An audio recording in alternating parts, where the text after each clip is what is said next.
Hello students, once again your most welcome to your favourite YouTube channel US classes. और इस video में आप देख रहे हैं मैंने यहाँ पर कुछ क्वेश्चंस लिखे हुए हैं और इन क्वेश्चंस को हम सॉल्व करेंगे with the help of EDL की हेल्प से। यहाँ पर मैंने टॉप पर भी लिखा हुआ है एप्लीकेशन ऑफ ईडीएल, यानी कि क्वेश्चंस में ईडीएल का यूज कैसे करते हैं या किस तरह के क्वेश्चंस में ईडीएल का यूज किया जाता है, ये भी हम देखेंगे। तो जो हमारा फर्स्ट क्वेश्चन है उस क्वेश्चन को आप पढ़ सकते हैं। यहाँ पर लिखा हुआ है यूज ईडीएल यानी equal division lemma to find HCF of 867 and 255। ठीक है, ईडीएल एक्चुअली क्या, EDL is a division method to find HCF of two numbers. यानी ईडीएल क्या है, हमारा ये डिवीजन मेथड है जो कि आप लोगों को ध्यान होगा शायद क्लास 8th में या आई थिंक क्लास 7th में आप यूज भी करते होंगे कि अगर दो नंबर का अगर हमें एचसीएफ निकालना है, ठीक है ना, एचसीएफ हम किस तरह से निकालते थे, जो बड़ा वाला नंबर है वो हम यहां पर लिखते थे और छोटा वाला नंबर इस तरह से लिखते थे और डिवीजन मेथड का यूज करके।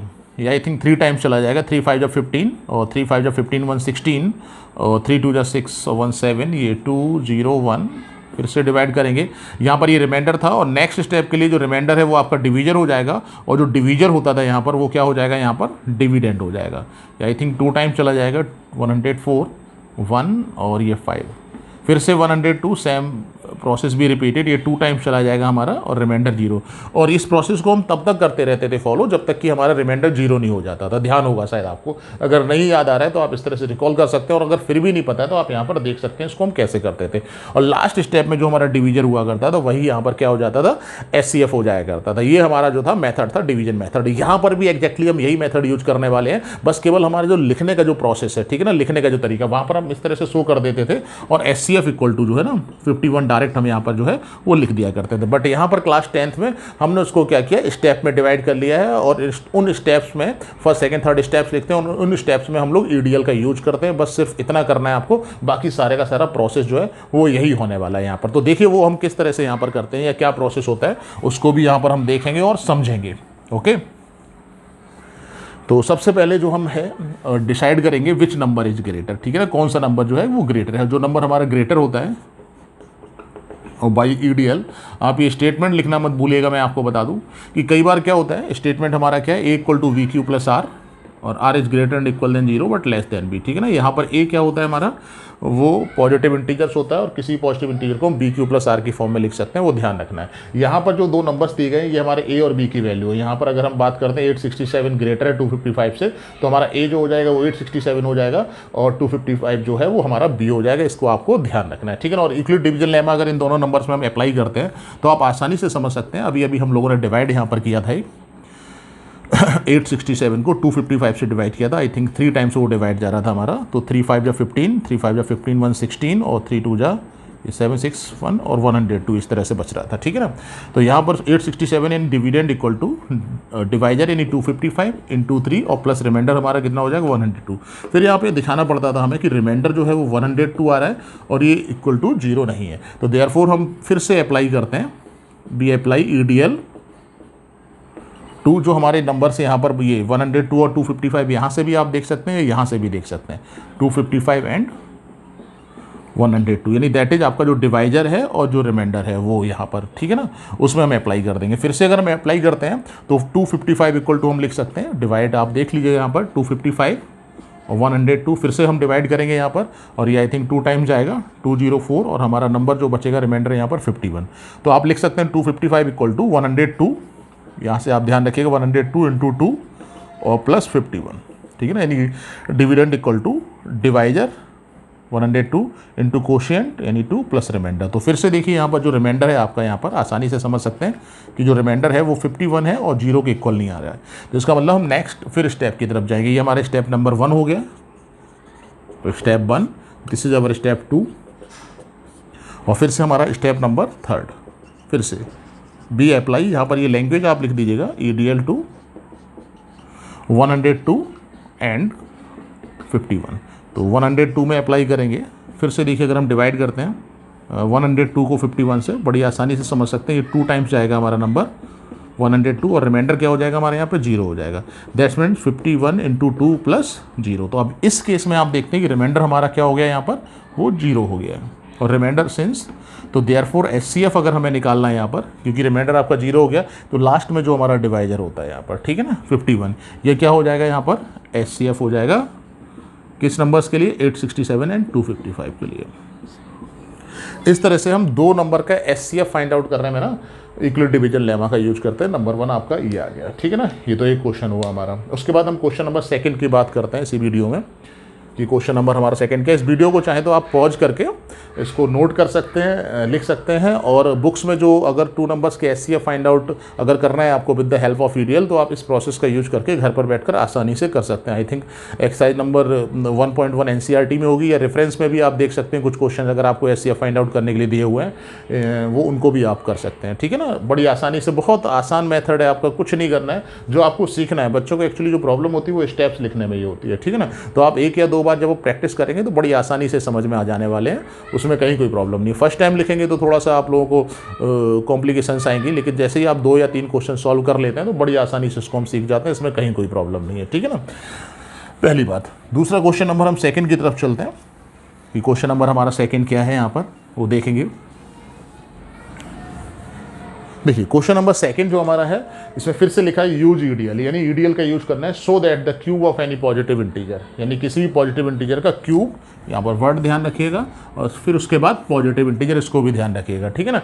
As of the form 9m और 9m+1 और 9m+8, यानी 3 फॉर्म्स ये आपको दे रखी हैं, 9m, 9m+1 और 9m+8। यहाँ पर पहले मैं इस क्वेश्चंस के बारे में थोड़ा सा आपसे डिस्कशन करता हूँ, फिर उसके बाद इसके सोल्यूशन के बारे में डिस्कशन करूँगा कि इसका मीनिंग क्या है। एक्चुअली हम आपको बता दें, फिर समझिए, इन्होंने बोला है कि अगर कोई भी पॉजिटिव इंटीजर आपने लिया, उस पॉजिटिव इंटीजर का क्यूब किया आपने, और क्यूब करने के बाद यहाँ पर बड़ी आसानी से समझ सकते हैं उसको, अगर 9 से अगर हम डिवाइड करते हैं, ठीक है ना। 9 से डिवाइड करने के बाद, क्योंकि ये जो हमारी फॉर्म BQ+ आ रहा है और B जो है वो 9 है, यहाँ पर इसको आपको ध्यान रखना है।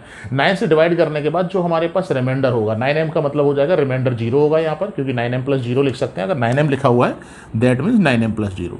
9m+1 का मतलब हो जाएगा कि रिमाइंडर 1 होगा, या फिर 9m+8 की बात करते हैं तो रिमाइंडर जो होगा आपका 8 होगा। पहले आप इसका मतलब समझ लीजिए, कोई भी पॉजिटिव इंटीजर क्यूब करते हैं, क्यूब करने के बाद जो नंबर हमें मिलेगा, उस नंबर को जब हम 9 से डिवाइड करेंगे तो रिमाइंडर हमारे 0, 1, 8 होगा। और इसको क्या करेंगे, हम कुछ एग्जांपल्स की हेल्प से उसको समझ लेते हैं, ठीक है ना। जो भी आपका मन करता है, हमने एक नंबर लिया 5, ओके, 4 लीजिए, 5 लीजिए, 7 ले लीजिए, कोई प्रॉब्लम नहीं है। इन नंबर्स का क्यूब करिए आपने, जैसे 4 लिया सपोज दैट मैंने यहाँ पर, 4 का क्यूब कितना हो जाएगा 64, ठीक है ना। 5 का क्यूब 125, 7 का क्यूब कितना हो जाएगा, आई थिंक 343 होगा आपका, 49 शायद यही होगा आपका, ठीक है ना।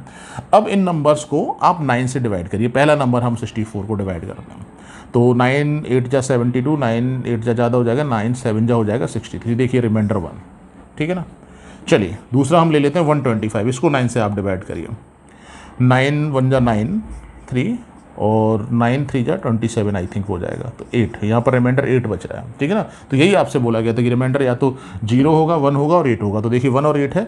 चलिए 343 की भी बात कर लेते हैं यहाँ पर। 343 को अगर 9 से डिवाइड करते हैं, 9 3 जा 27 आई थिंक, 9 3 जा 27 हो जाएगा, और यहाँ पर कितना रिमाइंडर बचेगा आपका 7, ठीक है, 3, तो ये आपका हो जाएगा यहाँ पर 9 8 जा 72, ठीक है। देखिए रिमाइंडर 1, तो तीनों आप कहेंगे सर 0 तो रिमाइंडर बचा नहीं। मैं सिर्फ इतना बता रहा हूँ, कोई और केसेस होगा हमारा, कोई और पॉजिटिव इंटीजर होगा जिसका क्यूब अगर आप करेंगे तो रिमाइंडर 0 ही पॉसिबल है अल्टीमेटली, कि अगर हम क्यूब करने के बाद जो है हमारा नंबर 0 1 या 8 ही होगा, इसके अलावा कोई और नंबर नहीं होगा। आप घर पर बैठे हुए हैं और नंबर ले सकते हैं, उनका क्यूब कर सकते हैं और उसको चेक कर सकते हैं। पहली बात ये हुई। अब दूसरा ये हुआ कि ये तो हो गया वेरीफाई, ठीक है ना, हमने वेरीफाई कर लिया, हमने समझ लिया, बट एग्जामिनेशन में तो आप इसको ऐसे करके दिखा नहीं सकते हैं, कुछ ना कुछ प्रोसेस होगा, ऑब्वियस सी बात है। उस प्रोसेस को आप यहाँ पर लिखेंगे और उसके बाद आपको नंबर मिलेंगे। तो वो प्रोसेस क्या है, वो डेफिनेटली ईडीएल का प्रोसेस है, ठीक है ना। ईडीएल से कैसे करते हैं मैं उसको आपके बारे में डिस्कस करता हूँ यहाँ पर, कि इसको कैसे लिखा जाता है। ये तो मैंने वेरीफाई किया है, या मीनिंग पता है कि क्वेश्चन में जो लिखा हुआ है उसका क्या मीनिंग है। ओके, सबसे पहले जो पॉजिटिव इंटीजर है वो हम लेट करते हैं, let positive integer be n, positive integer be n, यानी जो हमारा पॉजिटिव इंटीजर है वो ए है। और बाई ईडीएल बड़ी आसानी से हम जानते हैं कि किसी भी पॉजिटिव इंटीजर को VQ+R की फॉर्म में लिखा जाता है, और R हमारा क्या होगा, 0 से ग्रेटर और इक्वल और लेस देन V जो होता है वो होता है आपका। इसमें कहीं कोई कन्फ्यूजन नहीं है, बड़ी आसानी से लिख सकते हैं। मैंने पहले भी लास्ट लेक्चर में भी बताया था कि इसमें सबसे इंपॉर्टेंट रोल जो है ना B और R का होने वाला है, कि B क्या हम कंसिडर करेंगे और R हमारा होने वाला है। अगर ये चीज़ आपको समझ में आ गई तो ईडीएल के क्वेश्चन सॉल्व करने में बहुत ज़्यादा प्रॉब्लम्स या उसके एप्लीकेशंस में ज़्यादा प्रॉब्लम्स नहीं आने वाली है, ठीक है ना। इसको समझना। चलिए हम बात करते हैं, यहाँ पर बड़ी आसानी से समझ सकते हैं अगर हम यहाँ पर लेते हैं 9, क्योंकि इसको तो 9 से डिवाइड किया गया है, 9 अगर हम लेते हैं, ठीक है ना, तो वेरीफाई हो जाएगा बड़ी आसानी से, कहीं कोई प्रॉब्लम नहीं है। लेकिन आप समझ सकते हैं कि जो हमारा क्वेश्चन है वो पॉजिटिव इंटीजर्स का क्यूब करना है। अब अगर आप suppose that v equal to 9 लेते हैं, कोई प्रॉब्लम नहीं, मत लीजिए आप यहाँ पर v इक्वल टू 9 लेने के बाद जो यहाँ पर रखिए, आप यहाँ पर 9 लेट करते हैं तो r की जो पॉसिबल वो वैल्यू हो जाएगी वो आप आसानी से समझ सकते हैं 8 हो जाएंगी। और अगर r के हर एक केस को हम जनरेट करते हैं यहाँ पर, ठीक है ना, तो हमारे टोटल 9 केसेस बनेंगे, केस 1, केस 2, केस 3, केस 4, और हर केस में ना आपको उन नंबर्स का क्यूब भी करना पड़ेगा। कॉम्प्लिकेटेड हो गया भाई, ठीक है ना भाई, 9 केसेस बन रहे हैं, 9 केसेस में आप हर एक नंबर का क्यूब करेंगे तो मुझे लगता है कि ये क्वेश्चन जो है 2-3 पेजेस में जाने वाला है, ठीक है ना। तो इस अप्रोच के साथ सबसे पहले हमें काम क्या करना है कि अगर हमारी जो लाइन ऑफ थिंकिंग होगी, अगर हम बी को थोड़ा सा स्मॉलर कर पाएँ, छोटा कर पाएँ, ठीक है ना, 9 से छोटा कोई अगर हम ले पाते हैं तो आप कहेंगे सर वो तो ले ही नहीं सकते हैं, वो तो हमें 9 ही लेना है, ठीक है ना, 9 के अलावा कोई और नंबर पॉसिबल ही नहीं है। लास्ट लेक्चर में ये डिस्कशन हो चुका है हमारा। तो देखिए बिल्कुल सही है, लेकिन इसमें मैं थोड़ा सा और ट्रिक आपके साथ इस क्वेश्चन के साथ मैं आपको कुछ ट्रिक बताने वाला हूँ कि जो बी नंबर है हमारा, जो यहाँ पर हमें दिख रहा है, ठीक है ना, उससे छोटा नंबर हम कंसिडर कर सकते हैं। बट ध्यान रखिएगा, ये हम तभी करते हैं जब पॉजिटिव इंटीजर का आपको अगर स्क्वायर करना है, क्यूब करना है या फोर्थ पावर फाइंड आउट करनी है, तभी इस ट्रिक का यूज होता है। अगर किसी भी पॉजिटिव इंटीजर का स्क्वायर, क्यूब या फोर्थ पावर अगर हमें फाइंड आउट नहीं करनी है तो फिर हम इस ट्रिक का भी यूज नहीं करते हैं। इसको भी आपको ध्यान रखना है। डायरेक्टली आपको बताना है odd positive integer, even positive integer, तो वहां पर आपको चेक करने की जरूरत ही नहीं है, क्योंकि वहां पर तो भाई अगर हमें यहां पर क्यूब नहीं करना होता सपोज दैट, तो हमें क्या प्रॉब्लम थी, बड़ी आसानी से लिख देते थे भाई, आपको 9 नंबर ही तो लिखने, 9m+1, 9m+2, बस खत्म हो गया, 9m+8 लास्ट नंबर हो जाता। लेकिन अभी क्या है क्वेश्चन में कि हमें क्यूब भी करना है उनका, जो हमें नंबर्स मिलने वाले हैं, जो हमें 8 और 9 नंबर्स मिलने वाले हैं, नंबर्स का क्यूब भी हमें करना है। तो वहाँ पर जो है थोड़ा सा क्वेश्चन लेंथी हो जाता है। तो ध्यान रखना है कि जो हमारी लाइन ऑफ थिंकिंग होगी इस क्वेश्चन के अबाउट क्यूब में या स्क्वायर में, वही होगी कि अगर हम बी को यहाँ पर स्मॉल, जो हमें दिख रहा है, ठीक है, अगर यहाँ पर सपोज दैट 3 लिखा होता है, ठीक है ना, 3m+1 और 3m+8, सपोज दैट अगर ऐसा लिखा हो, 3m+8 तो ऑब्वियसली नहीं होता, तो उसमें b इक्वल टू 3 हो जाता, तो सिर्फ 3 केसेस हमारे जनरेट होते हैं, 0, 1 और 2, क्योंकि डिवाइजर अगर 3 होगा तो रिमाइंडर जो है वो तो या तो हमारा 0 रहने वाला है या 1 रहने वाला है या 2, तो वहाँ पर 3 केसेस जनरेट होते हैं और उसका क्यूब हम बड़ी आसानी से, बट 9 केसेस में अगर क्यूब करना है हमें तो ये थोड़ा सा लेंथी है, मैं आपको बताऊं। तो इस तरह की अप्रोच या लाइन ऑफ थिंकिंग हम तभी रखेंगे जब इस तरह के केसेस जो हैं वो जनरेट होते हैं कि हमें केसेस है बहुत ज़्यादा अगर लेने हैं तो। अच्छा चलिए, अब यहाँ पर बात आती है कि बी से छोटा नंबर क्या पॉसिबल है यहाँ पर। तो देखिए इसके लिए मैं ट्रिक बता दूँ, आप क्या करेंगे, बी के लिए मैं बात कर रहा हूँ, यहाँ पर हमें क्या करना है, बी फाइंड आउट करना है यहाँ पर। तो हम क्या करने वाले हैं, 2 से आप स्टार्ट करिए, क्या B2 पॉसिबल है, कैसे पता लगेगा, यहाँ पर B2 लेंगे, 3 लेंगे, 4 लेंगे, 5 लेंगे, इस तरह से हम चेक करते हैं। और जहाँ पर हमें B का जो मैंने आपको लाइन ऑफ थिंकिंग बताई है, जो अभी मैं डिस्कस करने वाला हूँ आपसे, पता लगता है कि हाँ ठीक है B हम 5 ले सकते हैं, तो वहीं पर स्टॉप कर देंगे। ऑब्वियसली 9 से तो छोटा है 5, उसमें तो कम से कम केसेस जनरेट होंगे, ठीक है ना। और अगर नहीं मिलता है तो फिर तो हमारे 9 लेना पड़ेगा, जो कि ऐसा नहीं होने वाला है। ऐसा क्वेश्चन आपका नहीं, ना तो आपके बुक में दिया जाएगा और ना ही आपके एग्जामिनेशन में आने वाला है। तो देखिए जरा, हमारी 1 को हम चेक नहीं करते, V जो है कभी भी हम 1 नहीं लेते हैं, ठीक है ना, हमेशा 2 से स्टार्ट करेंगे। तो 2, और यहां पर क्या करना है, ये मैं ये बात कर रहा हूं, ये जो अंदर वाली वैल्यू है ये बी होगी या नहीं होगी। तो कैसे करने वाले हैं, वी हमने 2 लिया यहां पर और यहां पर क्यूब लिखा हुआ है, ठीक है ना। अगर क्यूब लिखा हुआ है तो इन 2 का क्यूब करिए, और 2 का क्यूब से हमें 8 मिला, और 8 जो नंबर ये मिल रहा है यहां पर चेक करिए, क्या जो 8 है ये आपका 9 हम यहाँ से कॉमन ले सकते हैं, या फिर अदर वर्ड्स में क्या ये 9 का मल्टीपल है 8 हमारा, ठीक है ना। क्यों मल्टीपल ऑफ 9 क्यों चेक कर रहे हैं, क्योंकि हमें जो फॉर्म जनरेट करनी है वो 9m और 9m+1 और 9m+8 की जनरेट करनी है। यहाँ से वहाँ से 9 कॉमन लेना है। 9 कॉमन कब ले सकते हैं हम, जब 9 का मल्टीपल होगा, इसको भी ध्यान रखना। तो नो, हमारा 8 जो है वो 9 का मल्टीपल नहीं है। इसी तरह दूसरा नंबर लेते हैं हम यहाँ पर 3 का क्यूब कितना लिया, 27। फिर हमें चेक करना है क्या ये 27 नंबर ये 9 का मल्टीपल है, यस ये 9 का मल्टीपल है।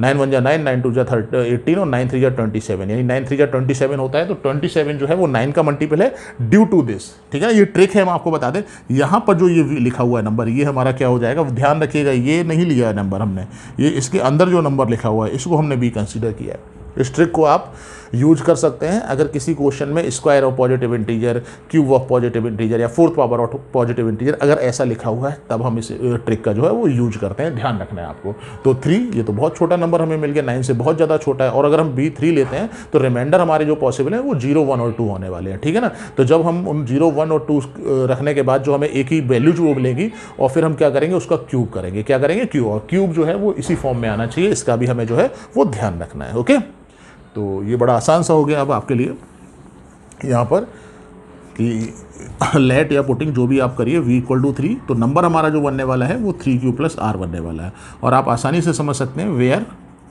आर की जो पॉसिबल वैल्यूज हैं वो 0, 1 और 2 बनने वाली हैं। तो केस नंबर फर्स्ट सबसे पहले हम डिस्कस करते हैं अपना case number first. When r equal to 0, अगर 0 होता है तो इक्वल टू आसानी से समझ सकते हैं 3q + 0 यानी 3 बन जाएगा। ये हमारा बना, बट हमें ये तो पॉजिटिव इंटीजर मिला, हमें क्या करना है, Q of positive integer find out करना है, ठीक है ना। तो हम क्या करेंगे यहाँ पर, क्यू फाइंड आउट करेंगे यहाँ पर। तो 27 हो जाएगा क्यूब, और यहाँ से 9 कॉमन लेना है हमें, तो 9 3 जा क्यूब, और ये बन जाना है 9m। कॉमन लेंगे 9 या 9 के मल्टीपल की फॉर्म में लिखेंगे तो ये 9m, ठीक है ना। और वेयर यहाँ पर हम दिखा सकते हैं कि where m equal to 3q cube, यानी m की वैल्यू जो है वो 3q क्यूब हो जाएगी, क्योंकि यहाँ पर लिखा हुआ m क्या है, इंटीजर है। यहाँ पर q भी हमारा इंटीजर होता है या होल नंबर होता है, हम ये जानते हैं। अगर हम कोई भी इंटीजर या होल नंबर q के प्लेस पर रखेंगे तो q भी हमारा होल नंबर हो जाएगा, इंटीजर हो जाएगा। तो 3q क्यूब भी हमारा इंटीजर हो जाएगा, तो जो m के इक्वल है वो भी हमारा इंटीजर होगा, तो कहीं कोई प्रॉब्लम नहीं। दूसरी चीज़ मैंने पहले भी आपसे डिस्कस किया था कि अगर हमारी a की वैल्यू चेंज होती है, जब हम डिवाइड करते हैं ए को बी से, और कोशेंट क्यों आता, मैंने पहले भी डिस्कस किया, अगर ए की वैल्यू चेंज होगी तो हमारा कोशेंट भी चेंज होगा, या बी की वैल्यू चेंज होगी, ठीक है ना, तब भी हमारा कोशेंट चेंज होगा। और ए बी दोनों चेंज होते हैं तो क्यू डेफिनेटली चेंज होगा। तो ये भी आपको ध्यान रखना है, जो कि लास्ट लेक्चर में मैंने आपसे डिस्कस किया था, ये भी इस स्टेटमेंट का भी यूज हुआ। तो ये तो हमारा हो गया केस नंबर 1। अब केस नंबर 2 की हम बात करते हैं इसी क्वेश्चन में, कि केस नंबर 2 हमारा क्या होने वाला है। इसको नोट भी कर सकते हैं आप।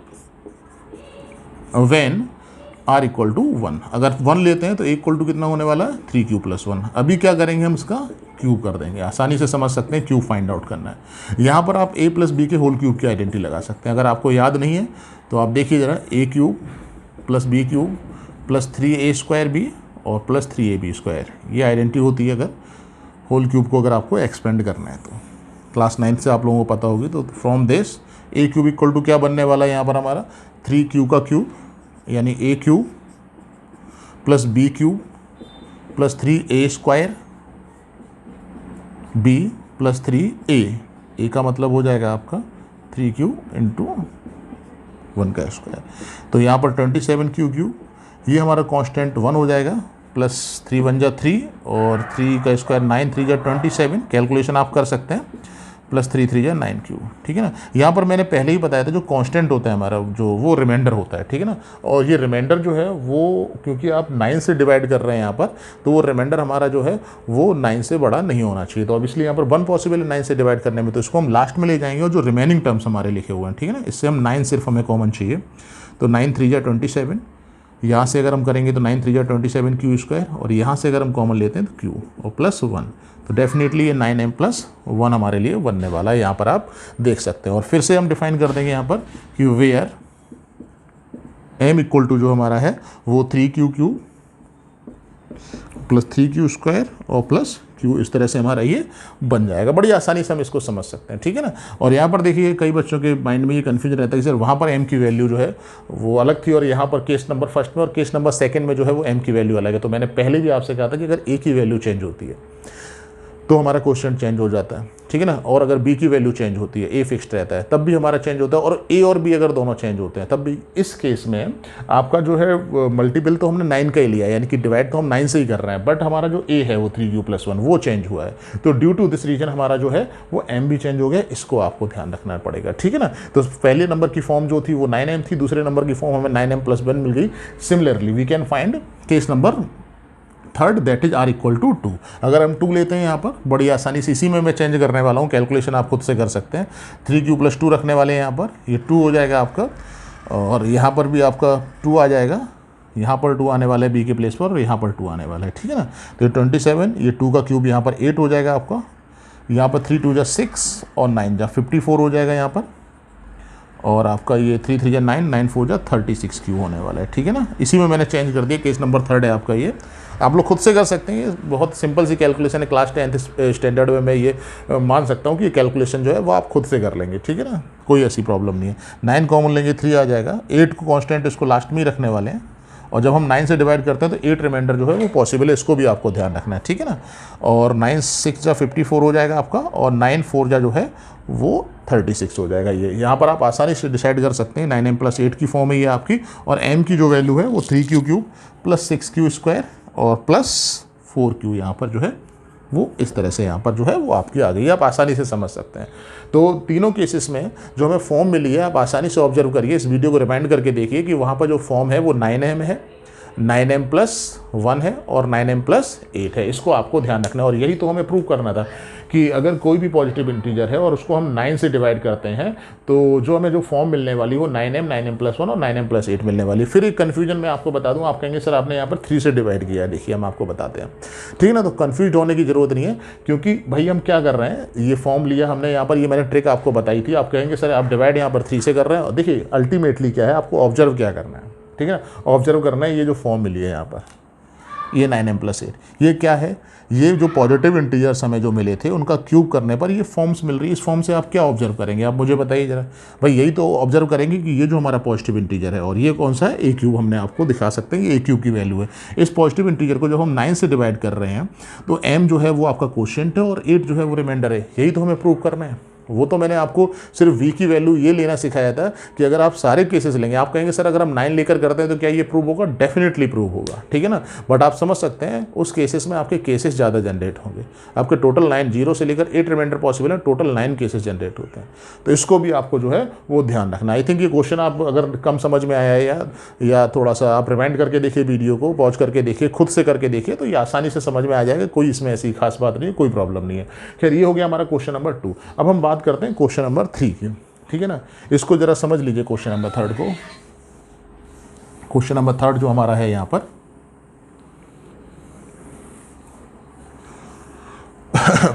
वो क्या है, so that one and only one out of n, n+1 and n+2 is divisible by 3 where n is some integer, ठीक है ना। क्वेश्चन जरा पहले हम समझते हैं, उसके बाद बात करते हैं। यहाँ पर n क्या है, कोई भी आपका एक इंटीजर है और उन्होंने बोला है कि इस इंटीजर में केवल जो 3 इंटीजर्स आपके, अगर हम n सपोज दैट की 1 लेते हैं, लिया हमने n की 1 वैल्यू ली, तो अगर n 1 होगा तो n+1 2 हो जाएगा और n+2 कितना हो जाएगा, 3 हो जाएगा। इन तीनों में से सिर्फ एक जो इंटीजर होगा वही 3 से डिविजल होगा। आप आसानी से ऑब्जर्व कर सकते हैं 1, 2 और 3 में से सिर्फ आपका 3 डिवाइडेड हो रहा है आपका, या मल्टीपल है या डिविजिबल है, कुछ भी बोल सकते हैं आप, ठीक है ना। सपोज दैट n = अगर हम यहाँ पर 2 लेते हैं, ठीक है ना, 2 लेने के बाद n+1 हमारा 3 हो जाएगा और ये हमारा क्या हो जाएगा, 4 हो जाएगा। आप ऑब्जर्व करिए 2, 3, 4 में से सिर्फ एक इंटीजर जो है वो 3 से डिविजिबल है, n+1। इसी तरह से अगर आप 3 लेंगे, हाँ ना, इसी तरह से अगर आप n = 3 लेते हैं, ठीक है ना, इसको चेक कर सकते हैं खुद से कि n = 3 लेने पर भी जो नंबर मिलने वाला है, ठीक है ना। देखिए जरा यहाँ पर n = 3 लेते हैं तो n = 3, n+1 ये 4 हो जाएगा और ये आपका क्या हो जाएगा, 5। इन तीनों में से सिर्फ एक नंबर जो है वो 3 से डिविजिबल है, ठीक है ना। ये तो हुआ इस क्वेश्चन का वेरिफिकेशन, ठीक है ना। अब अगर हमें ये क्वेश्चन, भाई ये तो हमने समझ लिया कि क्वेश्चन का मीनिंग क्या है, बट इस बेसिस पर जो है हम आंसर थोड़ी ना दे सकते हैं एग्जामिनेशन में। उसका तो एक प्रॉपर स्टेप्स होते हैं, स्टैंडर्ड प्रोसेस होता है, उस प्रोसेस को करना पड़ता है और उस प्रोसेस को करने के बाद तभी हमें नंबर मिलते हैं। तो इस तरह के क्वेश्चन में भी ना हम ईडीएल का यूज करते हैं, ठीक है ना। क्यों ईडीएल का यूज करेंगे, क्योंकि हम आसानी से देख सकते हैं इंटीजर है, डिविजिबल है, ये सारे वर्ड्स जैसे ही आप देखेंगे तो ऑटोमेटिकली आपके बाय डिफॉल्ट ना, अगर कंप्यूटर की लैंग्वेज में बोले तो बाय डिफॉल्ट आपके दिमाग में आना चाहिए कि इस क्वेश्चन में ईडीएल का यूज हमें जो है वो करना है। यहाँ पर क्या है कि n पॉजिटिव इंटीजर है। अगर n पॉजिटिव इंटीजर है तो आप आसानी से देख सकते हैं कि पॉजिटिव इंटीजर के केस में अगर कहीं पर कोई पॉजिटिव इंटीजर है तो वहाँ पर ईडीएल का अप्लाई करके या ईडीएल यूज करके ना हम उसको BQ + R की फॉर्म में लिख सकते हैं। तो वाई ईडीएल हमें लेट नहीं करना है, क्वेश्चन में दिया गया है n = VQ + R। यहाँ पर R आसानी से समझ सकते हैं, ये रहने वाला है आपका, ठीक है ना। दूसरा V हमें जो है वो लेट करना है, ठीक है ना। वी लेट करने में फिर से मैं वही बात कर रहा हूँ, ये क्वेश्चन की हेल्प से आपको वी लेट करना पड़ेगा। यहाँ पर जो क्वेश्चन में लिखा हुआ है वो आसानी से लिखा हुआ है कि पॉजिटिव इंटीजर वो 3 से डिविजिबल होना चाहिए। तो विद दिस स्टेटमेंट, इस स्टेटमेंट के साथ हमें समझ में आ जाना चाहिए कि वी जो है वो हम 3 लेने वाले हैं। यहाँ पर कहीं कोई प्रॉब्लम नहीं, क्यूब स्क्वायर नहीं लिखा हुआ है, सोचना नहीं उस लाइन पर। हम आपको बता दें, सिंपल सा आपको है डिविजिबल बाई 3 लिखा हुआ है। और 3 में मैं आपको बता देता हूँ कि जब बहुत ज़्यादा बड़े नंबर होते हैं ना, तब हम सोचते हैं कि उसको कैसे छोटा किया जाए, ठीक है ना। 3 में अगर मैं लेता भी हूँ तो सिर्फ 3 केसेस जनरेट होंगे यहाँ पर, अगर बी की वैल्यू 3 कि R0, 1 और 2, उसको हम चेक कर लेंगे यहाँ पर बड़ी आसानी से, कुछ आपको सोचने की ज़रूरत नहीं है, ठीक है ना। तो यहाँ पर लेट v = 3, तो n = कितना हो जाएगा यहाँ पर 3Q + R, और R की वैल्यू नो डाउट 0, 1 और 2 होने वाली है यहाँ पर, ठीक है ना।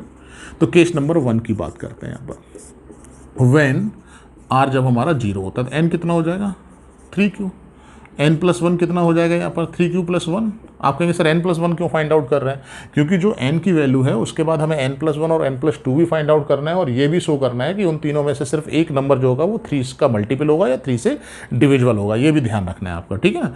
और n+2 अगर हम फाइंड आउट करते हैं तो ऑब्वियसली 3q+2। बड़ी आसानी समझ सकते हैं कि इन तीनों नंबर्स में से इसमें रिमाइंडर 0 है, इसमें 1 है और 2 में है। तो फिर आप बताइए ज़रा मुझे कौन सा नंबर इसमें से जो है वो 3 से डिविजिबल है? ऑब्वियसली n, यानी n, n+1 और n+2 ये 3 नंबर्स दिए गए थे। इसमें सिर्फ n नंबर ऐसा है जो आपका 3 से डिविजिबल है। तो क्लियरली हम यहाँ पर समझ सकते हैं, क्लियरली बिकॉज ऑफ रिमाइंडर यहाँ पर 0 है, ठीक है ना। क्लियरली n = 3q या only n = 3q is divisible by 3। आसानी से समझ सकते हैं, कहीं कोई प्रॉब्लम नहीं इसमें। आप कहेंगे सर क्वेश्चन खत्म हो गया, अभी क्वेश्चन खत्म नहीं हो, क्योंकि अभी तो हमने r = 0 के लिए 1 केस लिया है, फिर 1 भी लेना पड़ेगा हमें और 2 का केस भी लेना पड़ेगा। मैं इसी में चेंज कर दे रहा हूँ, मैं अलग से नहीं बता रहा हूँ। सपोज दैट कि अगर हम r = 1 लेते हैं यहाँ पर, ठीक है ना, तो n हमारा कितना हो जाएगा? ऑब्वियसली 3q+1 होगा, r के प्लेस पर 1 रखते हैं। n+1 कितना होने वाला है? 3q+2 होने वाला है। और फिर यहाँ पर n+2 कितना होने वाला है? 3q+3 होने वाला है। आसानी से समझ सकते हैं कि रिमाइंडर जब हम 3 से डिवाइड करेंगे, 1 बचेगा, 2 बचेगा, 3। तो आप जानते हैं कि 3 से अगर डिवाइड किया जाएगा तो 3 रिमाइंडर तो पॉसिबल ही नहीं है। इसमें से हम क्या करेंगे? 3 कॉमन ले लेंगे यहाँ पर। इस तरह से 3 कॉमन लेने से ये नंबर जो हमारा है वो 3 का मल्टीपल हो जाएगा, 3 से डिविजिबल हो जाएगा। कई बच्चे ना इसमें कन्फ्यूज हो जाते हैं बड़ा, वो कहते हैं सर ये 1 रिमाइंडर है। देखिए 1 रिमाइंडर नहीं है यहाँ पर, ये पूरा एक टर्म है। रिमाइंडर होने के लिए मैं आपको बताऊं कि टर्म्स 2 होने चाहिए, 1 और 2। इसको भी आपको ध्यान रखना है। यहाँ पर तो 1 ही टर्म लिखा हुआ है, ये 3 ना q+1 का मल्टीपल है। q क्या है यहाँ पर? होल नंबर है, या फिर आप कह सकते हैं इंटीजर है हमारा, पॉजिटिव इंटीजर, ऐसे ही बोल सकते हैं आप। तो जब हम q की वैल्यू रखेंगे यहाँ पर, सपोज दैट 1 रखा, तो 1 + 1 2 हो जाएगा, तो 3 × 2 6 आ जाएगा आपका। इसको भी ध्यान रखना है। कई बच्चे यहाँ पर बड़ा कंफ्यूज हो जाते हैं कि सर रिमाइंडर 1 है। तो आई थिंक मुझे लगता है कि ये समझ में आ गया होगा आपको, और क्योंकि मल्टीपल में लिखा हुआ है और समझ लें तो ज़्यादा बेहतर है, वरना आप कंफ्यूज होते रहेंगे यहाँ पर हमेशा, ठीक है ना। तो यहाँ पर बड़ी आसानी से समझ सकते हैं कि ओनली n+2 जो कि हमारा 3q+1 है, ये आपका देखिए दोनों में डिफरेंस है, 3q+1 और 3 और ब्रैकेट में q+1, इनको समझ सकते हैं। ये दोनों डिफरेंट वैल्यू है। यहाँ पर रिमाइंडर 1 है, यहाँ पर 3 मल्टीपल में लिखा हुआ है। इसको भी आप लोगों को जो है वो ध्यान रखना है, ठीक है ना। तो यहाँ पर आसानी से ऑब्जर्व कर सकते हैं, only n+2 is divisible by 3। यहाँ पर रिमाइंडर 2 है, यहाँ पर 1 है, ये n और n+1 जो है इस केसेस में डिविजिबल नहीं हो रहे हैं, ठीक है ना। इसी तरह से केस नंबर 3 हमारा जो है, ये सेकंड था आई थिंक। उसके बाद केस नंबर अगर हम 3 की बात करते हैं, अगर हम r2 लेते हैं तो ये हमारा क्या हो जाएगा? 3q+2। सिमिलरली अगर हम +1 करेंगे n में तो ये 3q+3 हो जाएगा। और इसमें से हम बड़ी आसानी से आप समझ सकते हैं, अभी पिछले क्वेश्चन में, पिछले केस में किया था हमने, यहाँ से 3 कॉमन आ जाएगा और यहाँ पर क्या करने वाले हैं? 3q+4, ठीक है ना। आप समझ सकते हैं कि 4 आपका रिमाइंडर नहीं होता अगर 3 से डिवाइड करेंगे हमें, तो क्या करना पड़ेगा? इसको हमें स्प्लिट करना पड़ेगा, ब्रेक करना पड़ेगा। कैसे? 3q+3 और +1। ये मैंने लास्ट लेक्चर में शायद डिस्कस किया है, अगर आपको नहीं पता है तो आप इसको ध्यान रखिएगा कि 4 है, 4 को हम 3 से अगर डिवाइड करते हैं, 3 × 1 = 3, यानी 3 जो है वो निकाल कर अलग कर लेंगे और 1 अलग कर लेंगे, क्योंकि रिमाइंडर 1 बचेगा। अगर 4 को डिवाइड करेंगे 3 से तो रिमाइंडर 1 रहेगा ये, और इसको हम इस तरह से लिख सकते हैं 3q+1। ये स्टैंडर्ड प्रोसीजर है आपका। आप कहेंगे सर यहाँ पर छोड़ दें, ठीक है ना, 3q+4 लिख करिए, 3 से तो डिविजल हो नहीं पा रहा है, तो हमें तो यही चेक करना है, ठीक है। वो लिखने का स्टैंडर्ड वे नहीं है, उसको आपको सिंप्लीफाई करके यहाँ पर लिखना पड़ेगा। जब आप लिखेंगे कॉपी में ना, तो आपके टीचर पर इसका अच्छा इंप्रेशन पड़ने वाला है, ठीक है ना। वो समझ जाएंगे कि ईडीएल की आपको नॉलेज है और कैसे स्टैंडर्ड फॉर्म लिखी जाती है उसके बारे में भी आपको पता है। तो यहाँ पर जो आपका only n+1 is divisible by 3, यहाँ पर आसानी से मैंने यहाँ पर प्रूव कर दिया जनरल वैल्यूज लेके यहाँ पर, ठीक है ना। तो आई थिंक ये तीनों क्वेश्चन जो हैं और ईडीएल का कैसे यूज किया गया है, मैंने थोड़े से ठीक से क्वेश्चंस ये ले लिए थे आप लोगों को एक्सप्लेन करने के लिए। तो आई थिंक ये आपको समझ में आ गया होगा, और इसको वीडियो को आप दोबारा से देखिए अगर कहीं कोई प्रॉब्लम है, ठीक है ना। अगर उसके बाद भी अगर कहीं कोई प्रॉब्लम आती है तो मेरे कमेंट बॉक्स में जाके आप कमेंट में लिख सकते हैं, तो मैं उसको दोबारा से एक्सप्लेन कर दूंगा, इस वीडियो को दोबारा से और क्वेश्चंस लेकर भी बना दूंगा। और अगर आप और क्वेश्चंस भी चाहते हैं कि ईडीएल के अगर हम लिखें और आपके लिए बनाएं यहाँ पर, या उसके लिए एक वीडियो बनाएं, तो कमेंट बॉक्स में जाकर आप उसके बारे में भी लिख सकते हैं। और अगर ये वीडियो आपको समझ में आया हो या पसंद आया हो तो प्लीज़ इसको लाइक, शेयर और सब्सक्राइब करना मत भूलिएगा। जो हमारा यूट्यूब चैनल है वो u.s.classes के नाम से है, आप यूट्यूब पर उसको सर्च कर सकते हैं, उसको सब्सक्राइब कर सकते हैं, और बेल आइकन दबाना तो बिल्कुल मत भूलिएगा। और थैंक यू।